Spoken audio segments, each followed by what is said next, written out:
নমস্কার বন্ধুরা, আশা করি সবাই ভালো আছেন। এবার দেখুন আমার একটা মজার ভিডিও। মানে বয়সটা বাড়লেও মন কিন্তু এখনও ছোটদের মতন। কি বাচ্চাপোনা দেখুন।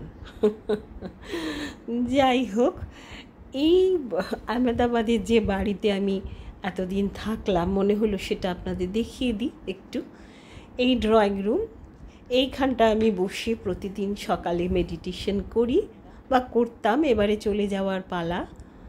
টিভি আমি দেখিনি বললেই চলে।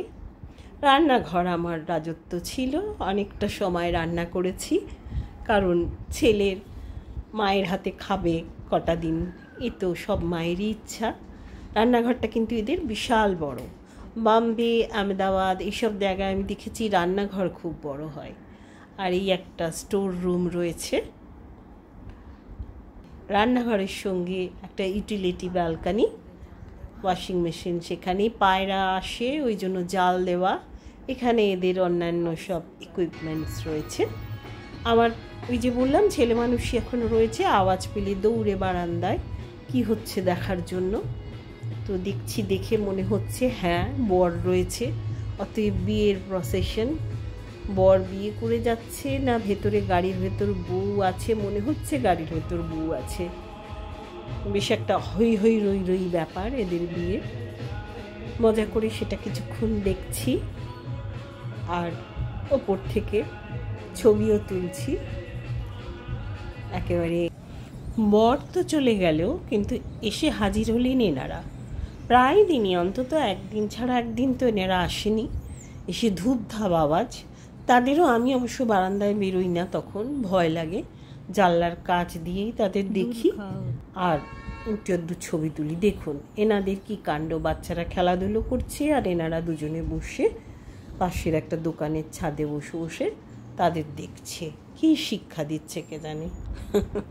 যাই হোক, আজকে সন্ধেবেলা চলেছি একটু বাইরে খেতে। অ্যাকচুয়ালি আমি খুব খুঁজছিলাম অনলাইনে যে বাঙালি রেস্টুরেন্ট কোথায় পাবো। তো দেখলাম শহরে রয়েছে তুলিস কিচেন বলে একটা। পরে শুনলাম ছেলে যেটা বললো যে ও জানি নামটা। তো এখানে এলাম, অর্ডার করলাম ফিশ ফ্রাই আমার জন্য, কিন্তু ফিশ ফ্রাই আদৌ ফিশ ফ্রাই নয়, ওটা ফিশ চপ। আর ছেলের এই যে চিকেন কবিরাজি করেছে ভালো, কিন্তু ওপরে ওই যে ডিমের যে এটা প্রচণ্ড বেশি। সে আবার এখন খেলাধুলো করে তো খুব হেলথ কনসাস হয়ে গেছে, শুধু চিকেনটুকু খেলো। আমিও ফিশ ফ্রাই ওদের কথায় ওটা পুরো খাইনি, আমি প্যাক করে নিলাম, নিয়ে ভাতের অর্ডার করলাম। এই বাচ্চাগুলোর সঙ্গে আলাপ হলো, বাংলা শুনেই তো আমি ঝাঁপিয়ে পড়েছি। এরা সব বাংলাদেশ থেকে ইন্ডিয়া গভর্নমেন্টের স্কলারশিপে পড়তে এসছে। এরা গুজরাট ইউনিভার্সিটিতে কেউ গ্র্যাজুয়েশন করছে, আর এই সামনের ছেলেটি মাস্টার্স হয়ে গেছে, ও ফিরে যাচ্ছে। শুনলাম ওদের থেকে যে ওরা পড়া ফ্রি এবং 23,000 টাকা করে পার মান্থ ওদের অন্যান্য সব খরচ খরচার জন্য ওরা স্টাইপেন্ড পায়। এই দেখুন আবার একটা, সেদিন তো খেয়ে ফিরে এসেছি, কিন্তু পরের দিনে এই যে আবার একটা, বোধহয় কি বিয়ের কোনো সময় কি না জানি না, এটা ঠিক বুঝতে পারলাম না। আপনাদের বলেছিলাম যেখানে নীলের উপোস করেছিলাম, তো এই বেশে গিয়েছিলাম সেদিন আমি কিন্তু ফোন বা ক্যামেরা কিছু নিয়ে যাইনি, ছবি তুলতে পারিনি। তাই মনে হলো যাওয়ার আগে আপনাদের মন্দিরটা দেখিয়ে দিই। বিশাল বড় মন্দিরের চত্বরটা এবং খুব সুন্দর। মন্দিরের দোকানে সব কিছু কিনতে পাওয়া যায়।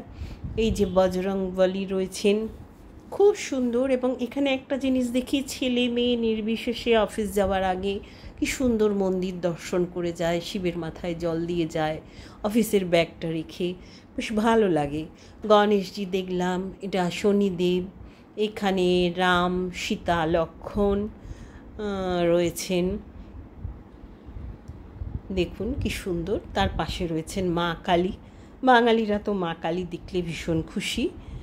আর এইখানে শিব মন্দির রয়েছে, তার সামনেই রয়েছে নন্দী মহারাজ, কছুয়া। এই শিবকে কিন্তু সেদিন পুজো করতে ওরা মানে সবসময় বন্ধ থাকে, ওরা নিজেরা করে বোধহয় পুরোহিত। আর এই শিবকে সবাই পুজো করতে পারে। আমি সেদিন এখানেই পুজো দিয়েছিলাম। যাই হোক, এটা আমি রাত্রি দেখিয়ে পরের দিন সকালবেলা আমার ফ্লাইট, 9:30টার ফ্লাইটে আমি বেরিয়ে পড়েছি। মনটা সত্যিই খুব ভারাক্রান্ত, ছেলেকে রেখে চলে যাচ্ছি। তো যেতে তো হবেই, কিছু তো করার নেই বলুন। আমি একলাই ক্রমশ সকালের আহমেদাবাদ এয়ারপোর্টে এসে গেছি। সব সিকিউরিটি টেকিং হয়ে গেছে, নিশ্চিন্ত। এবার একটু বসেছি, আর একটু বাদেই লাইনে দাঁড়াবো। এই যে লাইনে দাঁড়িয়ে পড়েছি, ফ্লাইটে উঠে পড়লাম। ক্রমশ তিনি দৌড় শুরু করেছেন। আস্তে আস্তে আহমেদাবাদের মাটি ছেড়ে যাচ্ছি। বন্ধুরা, যদি আমার এই ভিডিওটা ভালো লাগে তাহলে একটা লাইক দেবেন, একটু শেয়ার করবেন, কমেন্ট করবেন। সাবস্ক্রাইব করলে তো আরোই ভালো। সাবস্ক্রাইব করলে আই বাটনে প্রেস করবেন। দেখুন, অনেকটা উপরে উঠে এসেছি। আহমেদাবাদ এখন আমার একটা সেকেন্ড হোম হয়ে গেছে।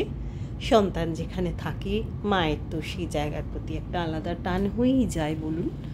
দেখুন, ওপর থেকে না যত ছবি আমি নিলাম, কি শুষ্ক, সব নদী শুকিয়ে গেছে, সব নদী। মাঝখানে আমি বেশ কিছুটা পরে অনেক উপরে উঠে গেছে, ওখান থেকেও নিলাম, সব নদী শুকনো। মানে খুব কষ্ট লাগছিল। আমরা না এত লাকি জানেন তো, এই গাঙ্গে উপকূলে যারা থাকি, মানে বলবার না, খুব খারাপ লাগছিল। যাই হোক, এই দেখুন আমার নদী পেয়ে গেছি, জল পেয়ে গেছি, সবুজ পেয়ে গেছি, কি ভালো লাগছে সত্যি। মানে এরকম ভাবা যায় না আর কি, যারা এই পশ্চিমবঙ্গের বাইরে থাকে, মানে জলের যে কি বিশাল একটা ব্যাপার, তারা আমরা বুঝতেই পারি না। যাই হোক বন্ধুরা, সবাই ভালো থাকবেন। আজ তবে আসি, টাটা।